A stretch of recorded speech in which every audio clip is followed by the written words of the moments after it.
Oke, selamat malam teman-teman.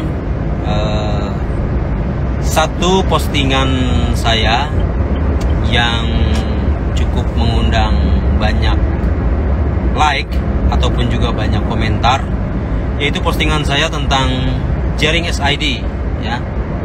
Jaring SID yang dilaporkan oleh ID kepada polisi dan sekarang prosesnya sudah masuk, beliau sudah ditahan dan seterusnya. Nah, kenapa saya tertarik sekali dengan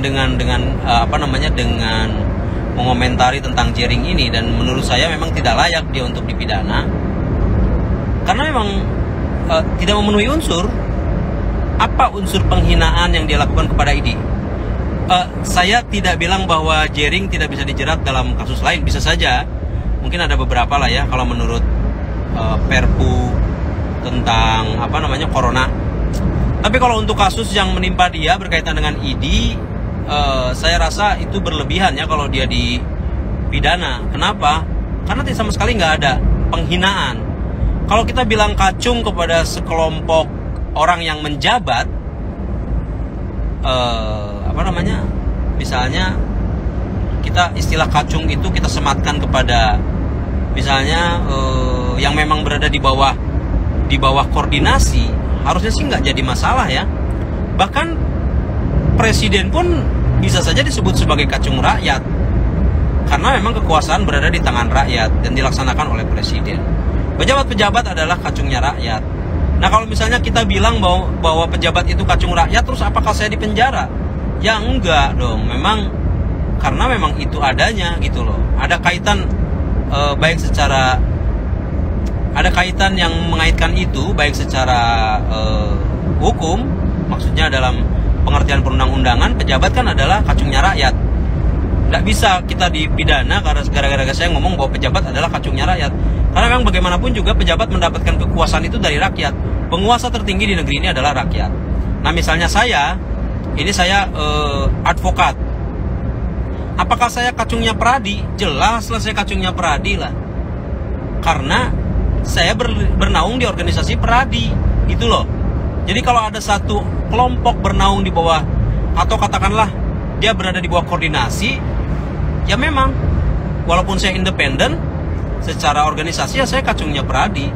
Dan kalau saya dibilang saya kacung Peradi, saya bangga. Tidak akan saya merasa terhina kalau saya dibilang sebagai kacungnya Peradi. Perhimpunan Advokat Indonesia, saya dibilang kacungnya Peradi, saya bangga, saya tidak masalah. Karena memang yang mengarahkan saya adalah Peradi, gitu loh. Saya kacungnya pengadilan, boleh juga dibilang kacungnya pengadilan, karena bagaimanapun saya bersidang harus tunduk pada pengadilan.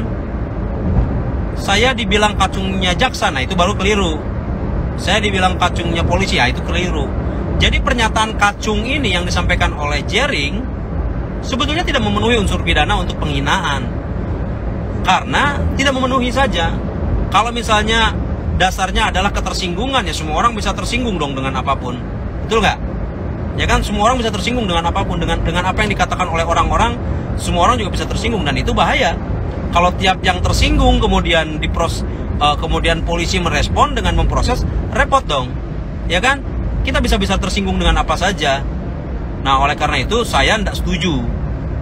Dan kepolisian nampaknya masih banyak persoalan-persoalan yang harus dibereskan oleh kepolisian daripada kasus-kasus.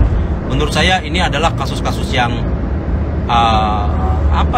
tidak begitu bermakna, tidak begitu ada artinya bagi perkembangan hukum maupun bagi dunia keadilan, nggak ada. Sekarang pertanyaan saya, bagaimana dengan kasusnya Brotoseno yang tertangkap? Itu adalah anggota polisi tuh yang tertangkap menerima suap miliaran. Sekarang kasusnya udah sampai mana? Kita nggak tahu, ya kan? Mau ditanya kejauhan saya ya kalau harus ke Bareskrim. Sekarang pertanyaan itu misalnya, terus bagaimana ada jenderal yang sudah ketahuan terkait dengan kasus Joko Chandra, lalu tidak ditahan. Bagaimana polisi menjelaskan itu? Itu terima suap dari Joko Chandra, ya, dugaannya kira-kira gitu ya, yang saya baca dari berita terkait dengan kasus Joko Chandra, tidak ditahan.